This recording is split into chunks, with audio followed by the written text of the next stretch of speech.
La RDC, cette capitale provinciale du Sud Kivu, a été attaquée par un groupe rebelle qui visait plusieurs positions des FARDC, des policiers.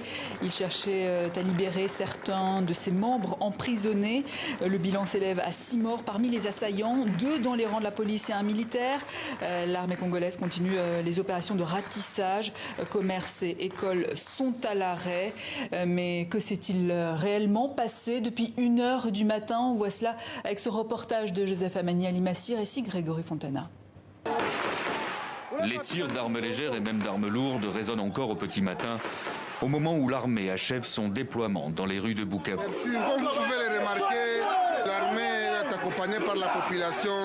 Une fois le calme revenu, les autorités dressent le bilan de cette nuit d'affrontement, arrestation à l'appui. Dans ces affrontements, on a tué 6 assaillants. 4 blessés, 36 assaillants capturés qui sont devant vous. Et malheureusement, de notre côté, nous avons perdu 3 hommes.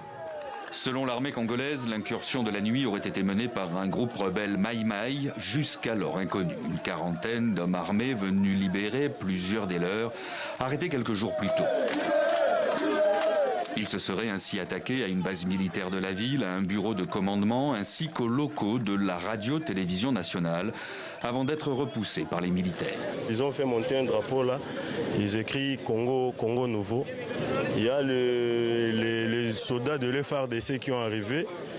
Quand ils sont arrivés, il y a les gens qui étaient étonnés, il y a beaucoup de gens qui ont fouillé. Dans les heures qui ont suivi, les autorités ont lancé un appel au calme et demandé aux habitants de rester chez eux. La ville de Bukavu, le chef-lieu de la région Sud Kivu, où plusieurs groupes armés sévissent depuis plus de 25 ans, n'a pas connu une telle attaque depuis plusieurs années.